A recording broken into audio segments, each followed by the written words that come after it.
from then onwards, our contact was quite frequent, both in Karachi, where the Atomic Energy Commission was, as well as in UK, where the Atomic Energy people then passed me on to the first international course on nuclear energy at Harwell. Harwell is the British establishment. And then I think we saw a picture earlier. That was the first international course. And again, I happened to be the youngest participant. I was then, I think, 23 years old, you see. So from there I went to the Calder Hall power station. This was the first British nuclear power station. Now I am giving you all this background just to tell you, because what happened later on, it will make sense, you see, how Professor Salam could have confidence in a youngster when the opportunity came. Okay, so after this atomic energy courses, Professor Salam and Dr. Usmani, chairman of the Atomic Energy Commission, they were like two brethren. They thought alike, supported each other, and they came to the conclusion that these short 3 months or 6 month courses for a new field like atomic energy is not good enough. You have to send people on long assignments. So by that time, the United States had also opened up under Eisenhower, and there were fellowships available. So again, I was lucky to get one of those fellowships, 2 years, at the Oak Ridge National Labs. This is the premier US lab, and I was there, and later on you will see Salim Mahmood in electronics was also, he was doing a formal course, I was working on reactors, you see. So that is when the Apollo program was announced by Kennedy, and it so happened that President Ayub had been invited by Kennedy to visit USA, 1961 now. And Professor Abdul Salam by then had become the chief scientific advisor to Ayub, so he was accompanying him. And I happened to be, and Salim, in Oak Ridge National Labs. Now this is the scenario while the Americans were busy on their Apollo program, and they realized that Indian Ocean was a black hole of upper atmospheric data. The Apollo rocket has first to be put into orbit around the Earth, and that needed information, not just winds, but there is something what we call wind shears. It was learned that, atmosphere can move at 100 or even 200 miles an hour. You must have noticed that planes going in one direction, say from here to London, may take 9 or 10 hours, but in the other direction, they can take much shorter, you see. Now that is because of the winds. And they impose stresses on the structure. So one needs to know this. And for that, there are different experiments which we will see. Sodium experiment and grenade chaff experiments. So NASA needed information on the Indian Ocean, and they announced that any country around the Indian Ocean, if they are willing to cooperate, NASA will assist them. Now, our luck was that the president was there, Salam Sahib was there, we happened to be in Oak Ridge, so we could react very quickly, which we did. That was the advantage that Pakistan had, and we took full advantage from that, you see. And I received a call in Oak Ridge, which is almost 1,000 miles from Washington. Our end, Salam Sahib was there. He said, Tariq, you have to join me in an important meeting tomorrow morning. I don't care if you have to run all night, but be here for the meeting. Because he had been invited by NASA.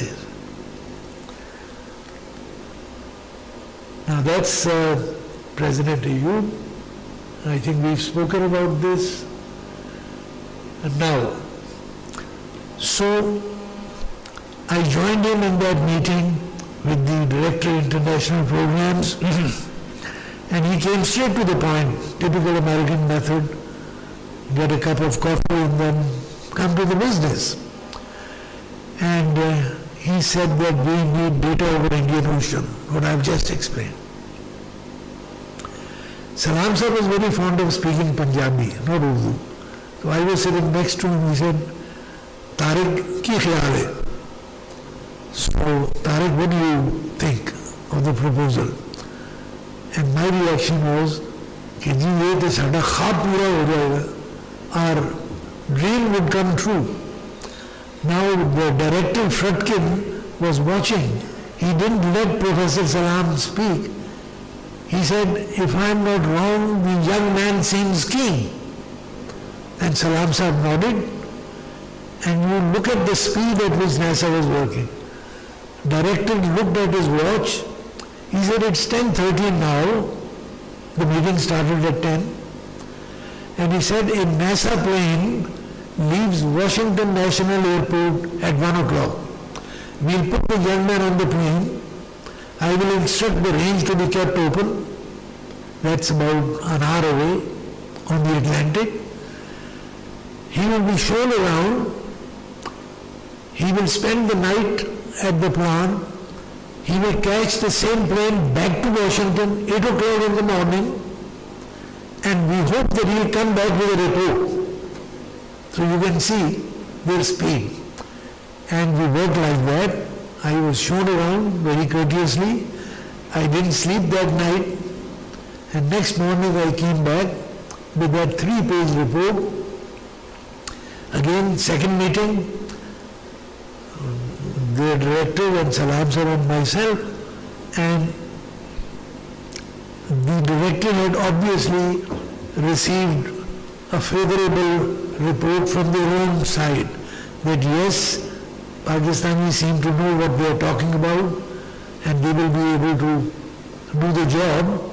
So it was agreed, my report was looked at, that the report will be taken to President Ayub. Salam Sahib did that, and the President, in fact, he told me that he was happy with that report. He said, look, it's concise, business-like. It covered selection of the team, it covered training, it covered where the equipment will come from, all that stemmed out of the discussions. Now, okay, what was the team? Salim and myself happened to be in Oak Ridge already. So we got 3 other people from Pakistan, and on the left, again I'm afraid I'm messing it up. Yeah. Farooqi is on the left. He was a retired flight lieutenant from the Air Force, but education, not a technical. He was electronics, communications.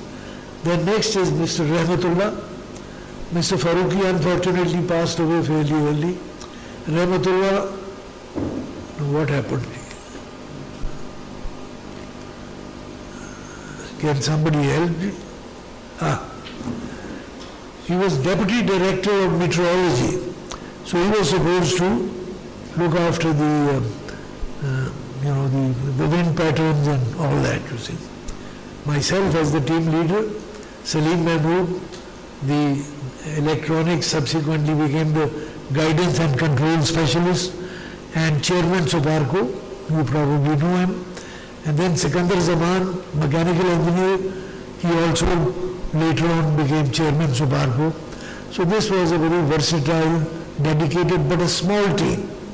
Unlike the Indians who came in with, I don't know, a 20 or 30 man team. but then they had big plans, I think. So, carry on. You see the rocket at the back, it's a two-stage rocket. We can't go into the details, unfortunately. But the interesting thing was that when President Ayub approved that report, the main thing was, where will the range be established? It has to be on the sea, so that the rockets fall into the sea. It has to be on the Indian Ocean. So Ayub said that look at Somyani, it's a place in Balochistan, not far from Karachi. There is already an army artillery range. So that was, the president approved the project and he guided us to Somyani. These two decisions meant an accelerated start for the program. There was no need for a PC-1 and going through FAs and all that, not nonsense, but the procedures, you see. So this was the reason why we could jumpstart the program and go ahead of all Muslim countries and developing countries. Because otherwise, simply to choose a range, a place for the range, and especially if the army is involved, it's a bureaucratic process. But these were the advantages we could manage to milk, you see. Now, coming to equipment procurement, for example. Now, NASA was not going to help us with new equipment. They were also clever. They had received from the American Defense Forces a lot of surplus missile systems. And one of them was a Nike Ajax anti-aircraft system. And they had built this, the booster is a Nike booster. The rocket is a civilian rocket. So, and they put us to work, not just teaching and training us, but I remember that I was given a code, a telephone and a desk, and a register of all these surplus equipment locations. And I was supposed to call them up, inquire which part was lying where, use that code as an authority, and ask them to send that equipment to Wallops Island. So this is how within about 4 months we managed to collect all the parts of the system required. And in that, the US side was very generous, because once that code was available, nobody asked you whether you really needed this or not. And there is a lot of surplus equipment, 400 cycle generators, which I managed to smuggle in, which haven't even been opened because we didn't need them. Anyway, so the point was that everything worked luckily for us. Even the American side was surprised how a range could be built. We were lucky, as I said, artillery range already existed. And although we were a small team, I think we were a versatile team. We managed this, and the first rebels could be launched almost in time, 7th of June 1962. Why the date was important? Because meteorological department had told us that with plus and minus 1 day, the monsoon clouds reached Karachi.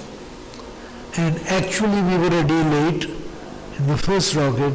The clouds had come, and we had to, the sodium vapor experiment, which we will touch upon, it is that at the top of the rocket there is no payload, but you will see, we put a payload, a sodium payload, and as the rocket is fired, when it goes beyond 50 kilometers, the sodium in it is vaporized and it leaves a trail. You will see a photograph later. And it is that trail that you photograph from camera stations strung about 100 kilometers around the site. at least 3 of them. We had 4 sites, so that there is one extra at Bolari, Ormara, Karachi airport and at Somniani itself. Now the important thing is that these photographs have to be synchronized. They have to be taken at precisely to 1 second, same time, same exposure. So a communication system has to be set up between the range and these. That was Farooqi's job. And the Air Force helped because the Air Force had the cameras for surveillance and so on. And we reversed their role. Instead of looking down, we looked up. So we had an Air Force team assisting us and we trained them. But the charge here was clearly that a civilian in charge, not the other way around, actually. So we managed to do that in time. Now, as I mentioned, I'm skipping back and forth, but I think you can get the hang of it. How did Professor Salam have this much confidence? And what I have not touched on yet is, it was the resources of the Atomic Energy Commission. There was no SOPARCO. There was no budget. Everything came out of the budget of the Atomic Energy Commission. That is where Dr. Usmani's assistants helped, and the two worked together like clockwork, and we could, all of our staff, the 5 people that you saw, the 4 at least, one was meteorology department, the 4 were from the Atomic Energy Commission. So Usmani Salam, we call them the Usmani Salam Bradaran, because they actually were like that. And this was the team, actually. Later on you will see not only the range, we decided to start manufacture of these rockets in the country. And a plant was to be built. But now the position was a little different. There was no longer American cooperation for that purpose. In fact, the Americans asked us, why do you want to build rockets locally? We will supply you as many rockets as you wish, so long as we keep on getting the results. But our Pakistan's interests are own interests, you see. We decided, and then these 3 went around which countries would share technology against, if you like, the wishes of the core Western countries. And it turned out that Japan and France, they were both willing, for their own reason. De Gaulle had an independent policy for France. So we took advantage of that. Our choice was on the French. French technology was definitely at that time superior to the Japanese. So we made a number of trips, 3 of us, to Tokyo and to Paris, and finally a decision fell in favor of. At that time there was Sud Aviation, South Aviation. It was their design, we'll just touch upon that, and service the Poudre, the French explosive service. We signed the licenses with them and had a second team, but of course the problem there was French language. So 6 months course here in Karachi, followed by another 6 months course in Besançon in France, because I insisted that we will send these people to the shops and they must know the language so that they can relate to the workers. You know, that's how we learn. I'm sure Rasgar Sahab would understand that without language, simply having an the French gave me an interpreter, that was all right, I was a coordinator. But all my team members had to learn French like a local almost. I said, otherwise you go back. Now this is a picture of Louvre in the background. I was posted 2 years in Paris on the left. My dear wife who has passed away, and may I say, we never had a quarrel all our life. Not one, not that we didn't have a quarrel, but by the time night came, it had been resolved. So what a great woman she was. Acha ji, so Salam Sahib is here visiting us in Paris. Unfortunately, picture has gone sour. Oh blast. Now here is the sodium cloud on the rocket. Upper photograph, you see the rocket going up 50 to 200 kilometers depending on what the experiment is, and you release, this is a sodium vapor trail, you see that, which is photographed as I said, and that's the, and here is a picture of the sodium cloud. Along with that, there are different experiments. You can do the same thing with a grenade experiment. You release grenades which are exploded at every 20 seconds or 30 seconds, and you record their sound waves. Again, there is an array of mics, and from the sounds which arrive at different times, you can work back what the wind patterns are. And then there is this chaff cloud, chaff launches. These are copper chaff. This is a cheap experiment, but a very effective one. You launch a rocket which releases a cloud of chaff, and you now let it drift with the winds, and you have a radar to track it. Now mind it, this is 1960, mid-60s. But the radar that you need is not the usual surveillance radar which you see with the Air Force and airports and so on and so forth. At that time, such a tracking radar, this is this kind of a radar, it locks on and you track the object. This was the first tracking radar in Pakistan that Suparco managed to get for the chaff experiment. So, we had at the back of our mind, names below. So, later on you will see, in 71, Indo-Pakistan war, missile boat attacks, and then this radar came in very handy. We put it on Manora, and now with its tracking radar, its high energy beam, we could see, in fact, you will get over the horizon coverage up to a point. So, but the point was, this was something new, Navy loved it, and Navy decided on acquiring a number of such radars subsequently, and the first defense system of Karachi was born out of, and Salim was the technical advisor, and we'll talk about other issues also. I'm going ahead of myself. Here is a missile boat, the OSA missile boat, which gave a lot of trouble to Pakistan Navy. Navy was ill-prepared to meet. It's a small boat, but it's a mighty boat with OSA sticks, Russian missiles.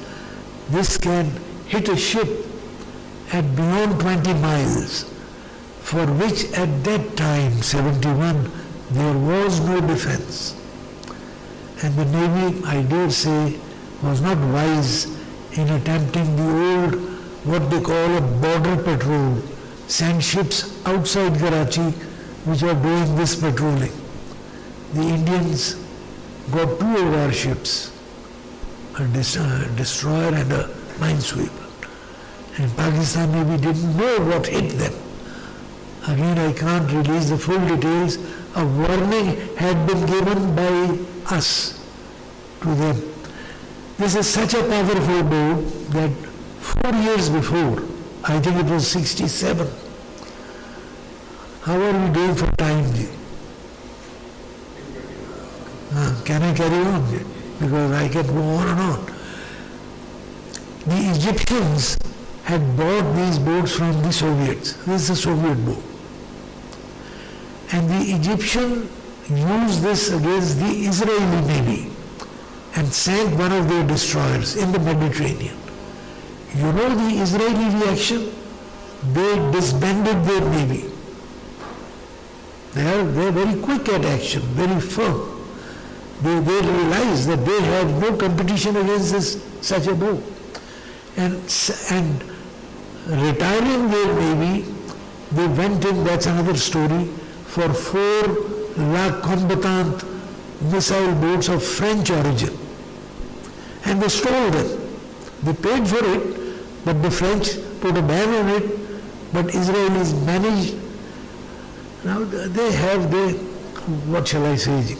How can you steal French boats from Bordeaux into the Atlantic, go around Gibraltar, go through Mediterranean to Israel, pass south of France? Obviously there were French people helping them, but I won't go into that. The point I am trying to make is that Pakistan Navy was a little slow, but they again, to be fair to them, I know I spoke to Admiral Mustafa, we had family relationships. I spent 71 war, half of the time in the naval headquarters.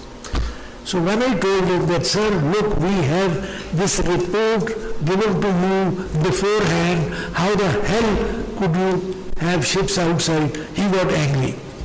He picked up his hat and he said, Tariq, follow me.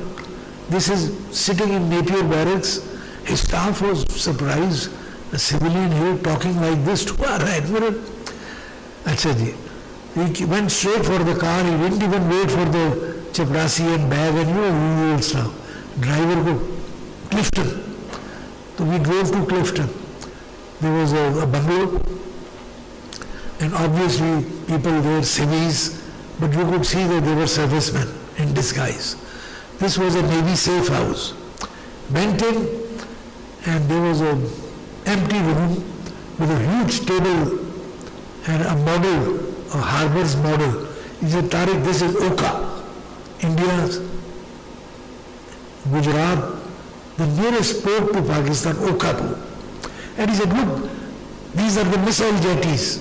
We have latest information, they are incomplete.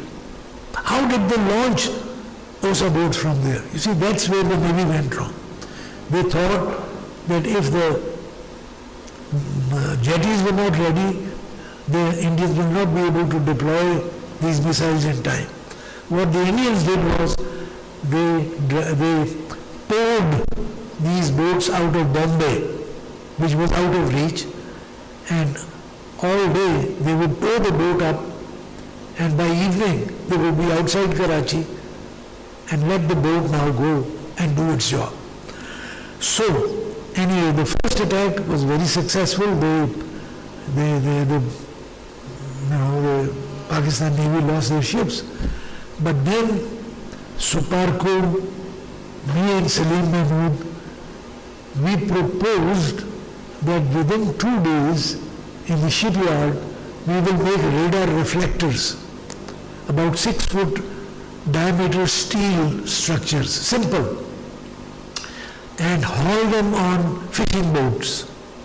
So 50 fishing boats, haul these up, in 2 days we made them, and they were deployed so that if the OSA boats come again, instead of a few ships as targets, they will see 50 targets staring back. You understand? And now the missile will be confused. Now we don't know whether the Indians came again or not, but we never lost. And there was a report after the war on the Indian side which said that they did mount a second attack, but no details were given and they returned. So whatever it was, this Suparko managed to help the Pakistan Navy. Pakistan Navy was very generous. They made both Salim and myself honorary commanders, which we still are, you see. But they made use of us. How? And this, I cannot get over it. Few years later, I think 73, Navy wanted to choose between Exocet missile and Automat. These are two anti-ship missiles, both of Italian. Exocet is French origin. And there was an Automat trial being held in Sardinia. And do you know the Navy nominated myself and Salim to visit the Sardinia and give a report, and there was no naval officer. So that meant that Soparco had earned the confidence of the Navy that we could deliver. Which I must say that in these 10 years, nobody from the Army, Navy, Air Force ever visited Soparco. Because somehow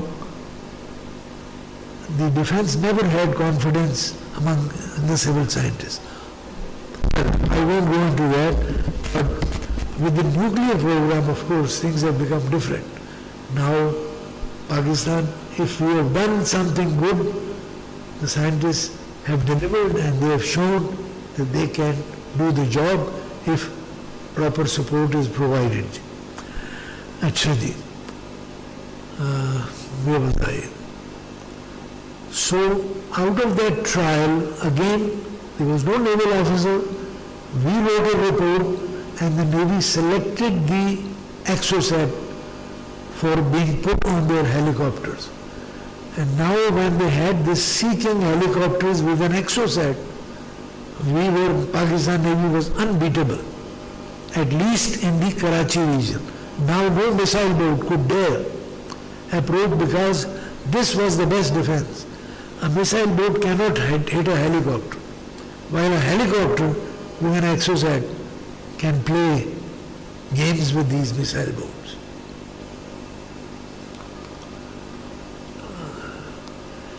Now, I was in Paris, but how did I sort of gain all this knowledge, you see? This is what I did, that apart from doing the Soparco's rocket project, I approached all the defense firms of Europe for an embassy letterhead that I am interested in visiting you. They were very glad. Every one of these firms opened them up. So I could manage to visit them on my own over this period of time. It was my, if you like, hobby. So that gave me that kickstart which later on helped me in defense production, you see. That Air Marshal Noor Khan visited Paris, and after visiting Hotchkiss brand, the 2.75-inch rocket for the Mirage, I had a project ready. But Noor Khan said, "Young man, I have no time." This was soon after 65. And I can understand. I mean, his job was to keep the Air Force ready. He was not interested in local production, you see. But unless you think long term, you are aware, Air Marshal, that unless you plan ahead, you see. So he said, "Sir, how many do you need?" "I will get 10,000 ready-made and the rest we will manufacture in the country." He said, "Young man, I need 30,000. He wanted his stocks full. So Air Force lost that opportunity. Subsequently, I remember, I think it was Air Commodore Shirwani, at one time in the 70s. He came up with this plan of manufacture, but by that time, the license fee asked by Hotchkiss was 3 times. So this was interesting for me, but more important, it later on helped me when I was moved to defense production. Now, for Soparco, there was the Somniani range. You can sort of see it over there. I don't want to play with the pointer. And then we built the plant at Moripur, and along with that, an instrumentation laboratory, which would specialize in communications and payloads, as well as guidance and control work would begin. And I think the lab is, I guess it's still there, the instrumentation lab. Also, we built SPARCENT, Space Research Center, next to Karachi University. Not just a range, but for satellite work, to study satellites give you a capability to look out as well as look down. That's very important. A satellite looking down on Earth gives you all kinds of capability. There is communication capability. We don't have the time to go into it. But most important is Earth Resources Satellite. And then this is 1967. You will remember Pakistan had devastating floods. And Sindh was inundated. Southern Punjab was inundated. Sindh had, the river Indus had broken its barriers. Luckily, the barrage was still saved. And the normal custom was for the authorities to write to DC, who asked the Patwais to send a report, which takes a month, and these are all subjective reports. This time around, we had an idea, and from Sparsent, we wrote to NASA. Pakistan had no capability, but we were friendly with NASA, so we requested them to give us photographs of the area. They said, sorry buddy, we are willing to cooperate, but our last pass of the satellite was 7 days ago. So I remember then I said, why not, let's at least get that 7 days old picture. And that pictures, when they arrived, it just opened our eyes. We couldn't believe it. The traces of the moisture in the soil was still there. You could see it like you were up in the plane and seeing. And we put that mosaic on the wall. I wish I could get hold of a picture from Subarko. It was eye-opening. In one go, you could see the damage, where the water had gone, where it had receded. So it was visible proof of the effectiveness and strength of this method. So I hope, and I'm sure, that Subarko has maintained that, expanded it in different fields, and that would have paid volumes to the country. Another application I remember, we could do it even then, was the snowfall on the Himalayas. Now, meteorological department has their sites, they can get information, but how much snow has fallen on K2, who can tell? Really, historical information is there, but you don't know this season how. But a satellite supported with ground studies, that is important. You can develop a model, and that was done in cooperation with meteorology, that we could work out relatively in a certain season how the snowfall. And why is that important, where so many feet of snow falls or not? Because Pakistan depends on their dams, Tarbela, Mangla, etc. And these dams have a system of operating. They need to know how much water to expect, because if there's too much water coming, you lower the dam water so that it has a shock absorbing capacity. Otherwise, there will be flooding at the dam itself. So, if you don't know the system, then you will empty it in anticipation, but there will be no water. So you will lose that capacity. So through this mechanism of getting a better estimate, a few percent better estimate of snowfall in the, I don't have the figure, but I'm sure can save you millions and millions of rupees. So the amount, the effort spent on these Earth Resources satellites, communication satellites, I think, personally I feel Subarko has done well in concentrating on this rather than a moon program or a Mars program. If you can afford it, that's good. India, best of luck to them. They've done an excellent job. But for Pakistan to spend that kind of a money, you can see it's out of our reach, and we should accept these things. Where are we? I'm rambling. This is Apollo 17 teams.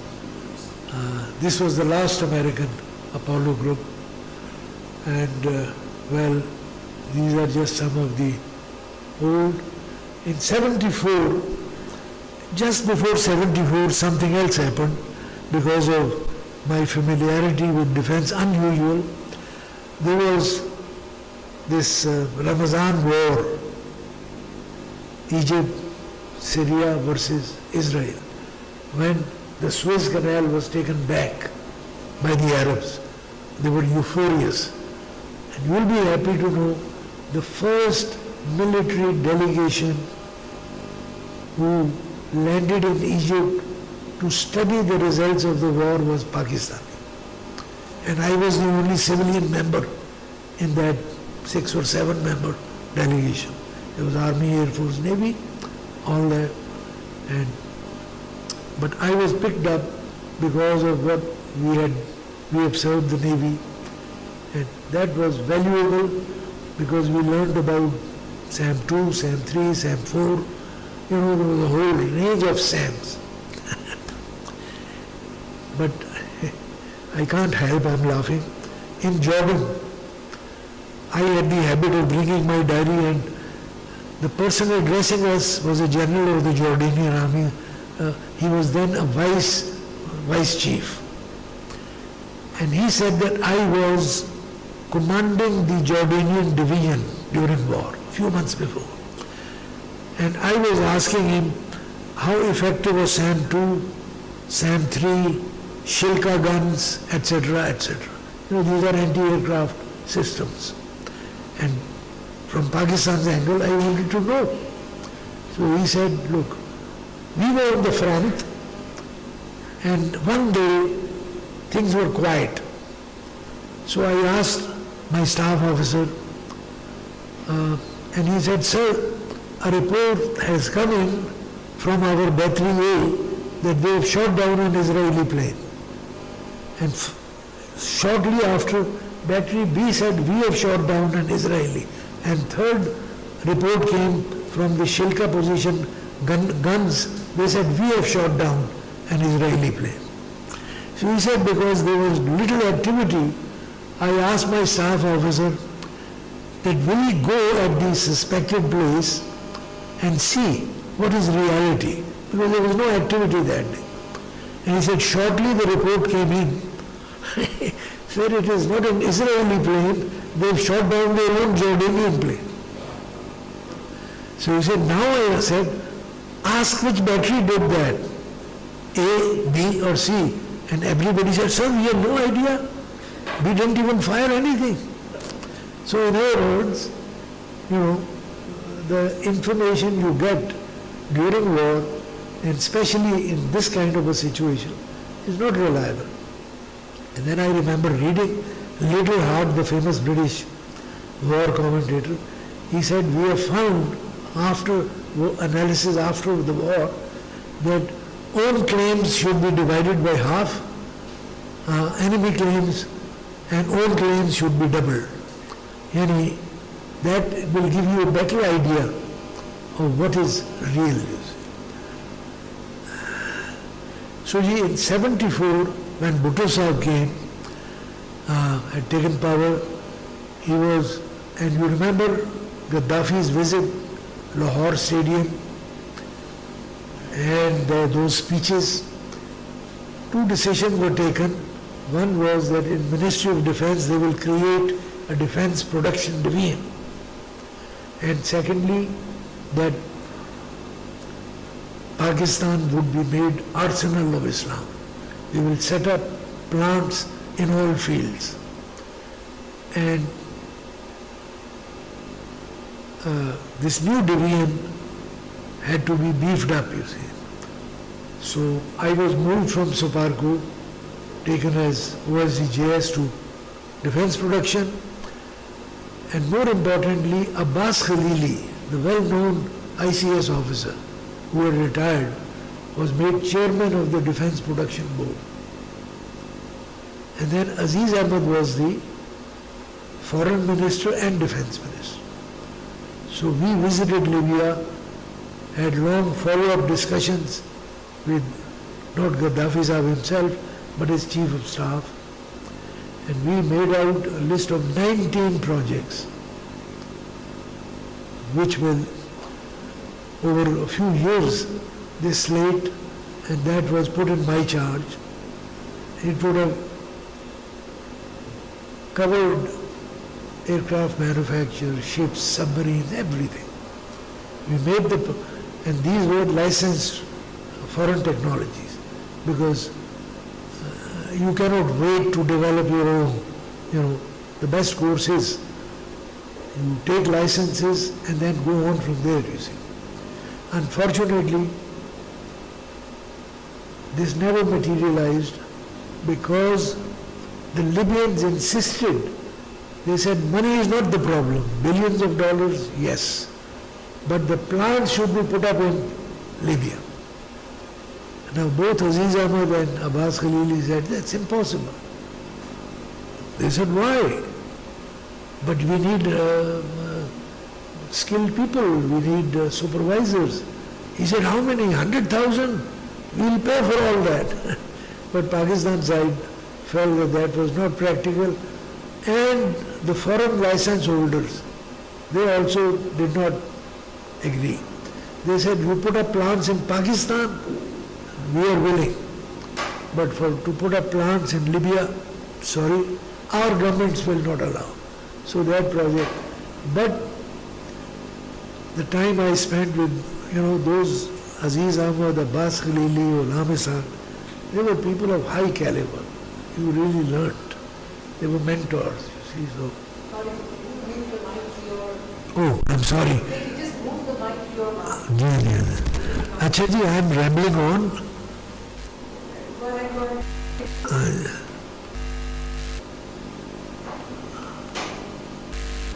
So, after retirement from government service in '94,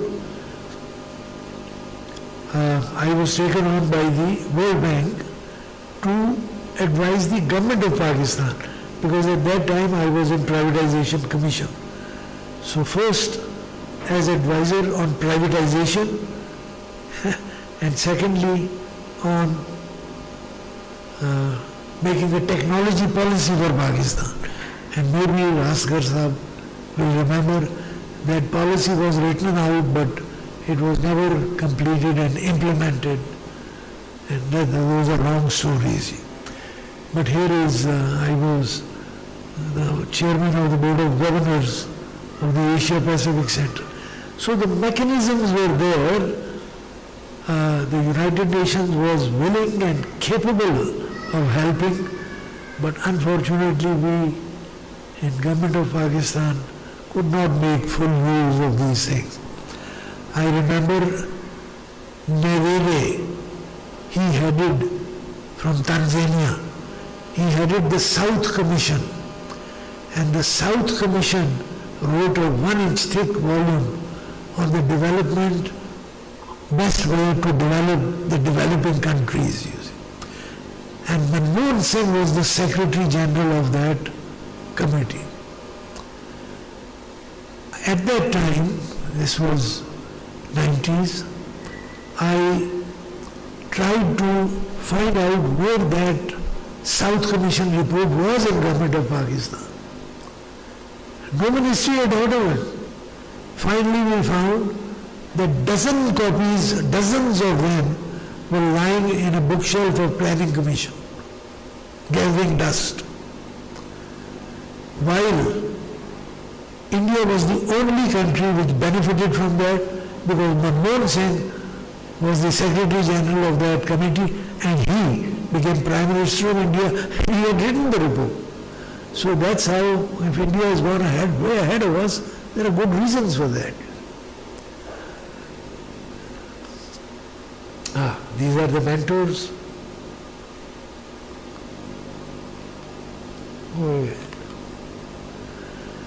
These are my meetings. This is the Chinese Defense Minister. I forget his name, Marshall. Remember, notice no ranks. At that time this was, Mao had passed away, but these were 80s. They were still not wearing, 70s and 80s. This is the Iranian Rafsanjani.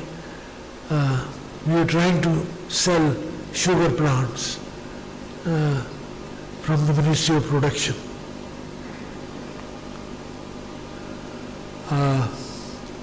That's the recognition. I must say, the country gave us lots. I cannot, my dreams came true. I wanted to see the world. I wanted to learn technology. I wanted to compete with these. We got all the opportunities, but unfortunately, the end product is not what we were hoping for. So, I tried to promote sports for the disabled. So this is the Pakistan National Paralympic Committee. And we could manage, this is in China, Asian Games, Paralympic Games. And Pakistan has fully participated in these 5 international Paralympic Games. These are like the Olympic Games. These are full-fledged. After every Olympics, 2 weeks after that, there is a Paralympic Olympics. And this is the result. And Pakistan has a haul of medals. So this is not the Special Olympics. Special Olympics is like an honorary body. This is highly competitive. In fact, the athletes here have to be examined. There is a full medical report given before they are classified. So before you go there, you have to go through a classification process.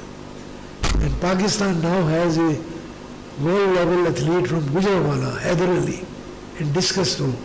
We are hoping that he'll be able to, he has won the medals, but he can break the world record.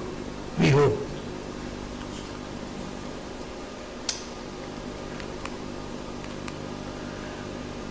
My interest has shifted from technology into this area now. What is the future of humankind? And this is a small booklet I've written in response to the new atheists, Richard Dawkins, Sam Harris, Neil deGrasse Tyson, he's alive, all 3. And they're good intellectuals, but unfortunately, they are secularists, and they are saying there is no God, religion is meaningless, get away from it, and we should go to reason and not revelation. And here I have tried to show that yes, reason is very powerful, and we must have reason, but if you use it in the proper way, you will see that science and reason and revelation go together. So that will need another presentation, but one humankind without borders, living under one constitution. If we do not accept that, which is a secular viewpoint, we will continue to have Ukraines and Palestines and so on. The only way, look, this is the space age. And for space age, satellites accept no borders. Is that not a fact? Internet accepts no borders. And we insist on durable lines. I don't know. But I draw your attention that herein lies the answers, and we should stop thinking. And if we do that, then not just this earth, but the solar system and maybe the galaxy can be our target. We can thrive, not just survive as a human race. Thank you. नहीं जी, बस ये काफी है. I mean, this needs another presentation.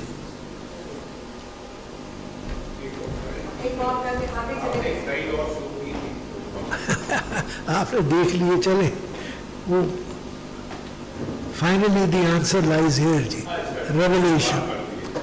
And revelation based, I mean, I have in my book I have tried to show There was a Professor Raman in America, a friend of mine. We were together in a meeting and he has given a review.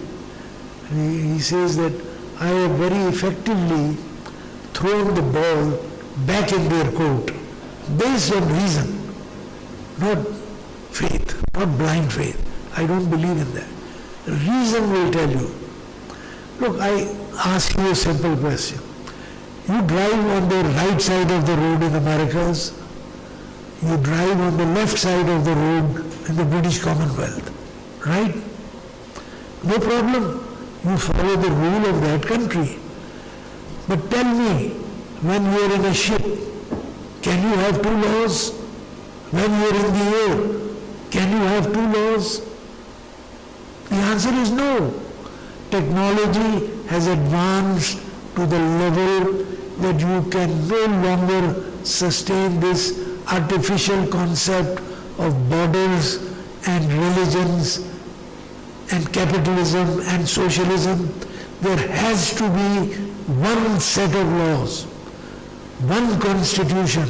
Humans are one brotherhood, sisterhood. Humankind, we are 99.9% the same. Only the pigment is black or white. Everything else. But why don't we accept it? This is the simple argument. How can you do? And for that, I am afraid men and women will never agree unless there is a higher power. And in any case, all your highfalutin sciences, can it tell us what happens after death? I am now knocking on that. So the question is very important for me. What happens when you put me into the grave? Can any scientist, any of these high intellectuals give you the answer? People have tried. This near-death experiences is, yes, there is something in it, but we don't know what it is. That can only come, and a warning is, not only you have been told what that evolutionary life future is, you've been told how to make success of it. We should be grateful. Thank you.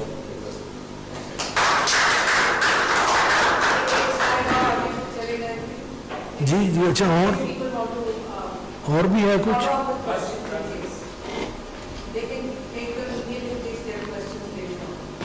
नहीं बस that's the end.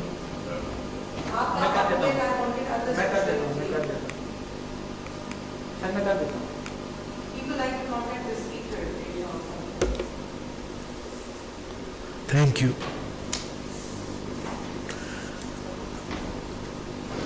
So if there is still time, I am open to questions. If somebody wants to shoot me down, by all means.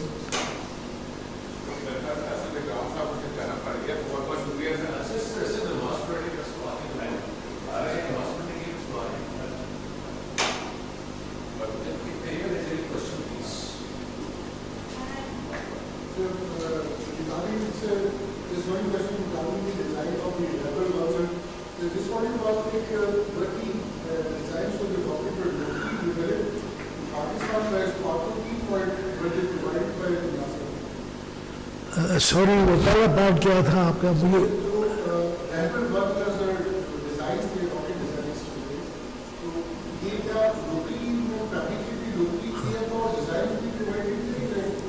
रहबर one का जहाँ तक सवाल है जी they were provided by NASA, so they were American rockets. So later on the plant that we put up, French design, those were also, the basic design was French, but they were manufactured here in Karachi. Both the rocket cases as well as the rocket propellants. And that is still working, functioning, and that has been expanded. And all this that you hear about, that is the basic plant. Maybe there are more, which are the basis. So now the designs are Pakistani designs. Sir, एक और थोड़ा सा, I'm not trying to be political, but just trying to understand the problem.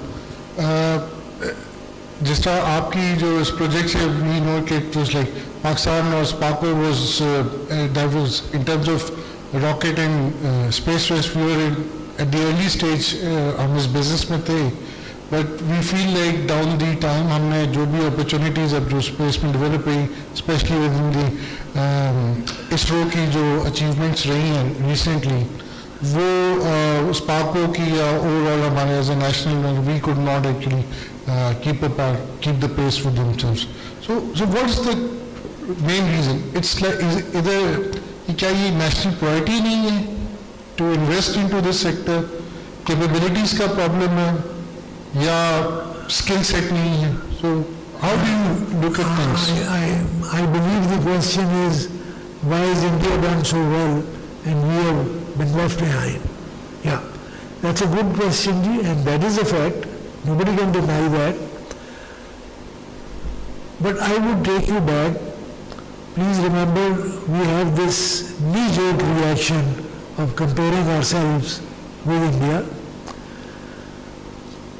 Let us just see the size, the population, the resources of the two sides. Population-wise, 5 or 6 times, resource and budget-wise, more than 10 times. But more importantly, which we forget often, go back to 1947, when we were both created. India already had a working capital in Delhi, a full-blown bureaucracy. They had universities. In this particular field, they had Tata Research Institute, which was a world-class institute. What did Pakistan have? Punjab University, Agricultural College in Faisalabad, NED College and Engineering College in Lahore, finished. India had in Tata Research Institute, there was world-class, Homi Bhabha, a friend of Nehru. What did Pakistan have? Zero. Only university education was there. There were no research labs in Pakistan. India formed its Atomic Energy Commission 1948. Pakistan formed its Atomic Energy Commission 1956. The only reason why we could jump ahead of India in with this rebels in 1961, but the factors I mentioned, that President Ayub happened to be in US, Salam Sahib was with him. Salam Sahib had by that time achieved international status. I happened to be in Ukraine. So Pakistan could marshal these things and react quickly, you see.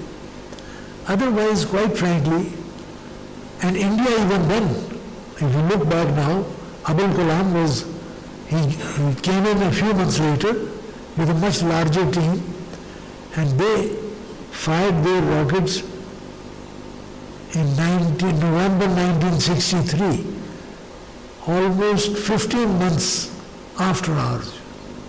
But that was because of these circumstances. So the question should be, how did we manage to go ahead of them rather than the other way around? It's difficult. So we should conserve our resources and focus on things which are of interest to us, not think in terms of competition. That's my view.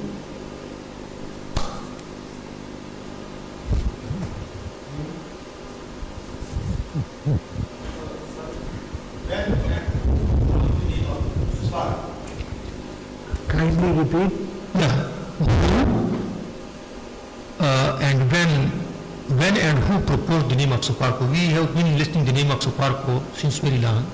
So I just want to know that who proposed this name, that the organization which will be responsible for the research and development of space, that should be named SUPARC. As I explained to you, basically it was the three people shown, Dr. Usmani, Professor Salam and myself. The name was, it was through discussions that this agency, it deals with space and other atmosphere, so it was a kind of natural. But all the wherewithal actually was from the Atomic Energy Commission.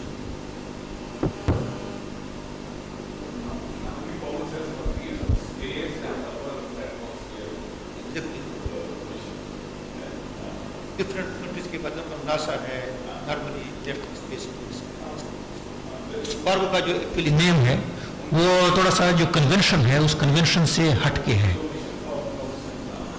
Yeah.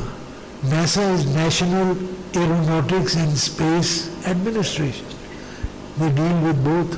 It used to be aeronautics and that grew into, when technology grew, when satellites came, so they added space. Even now, as you know, there used to be Army, Navy, Air Force, America had Marines, and then now there is a Space Command because it is the age of space. Space is now important. Thank you very much, sir. I would like to call upon stage Sir Asad to continue with our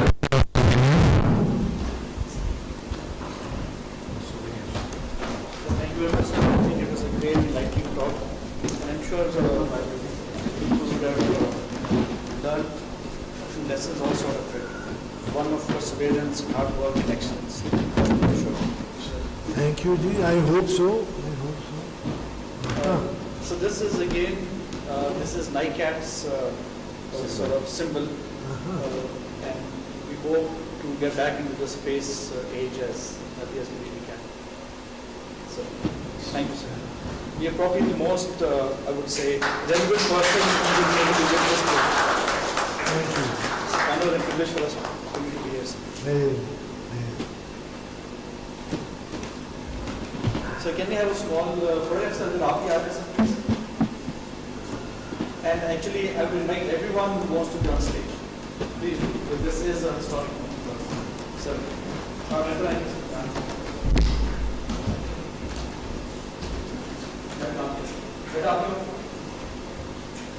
are the only one who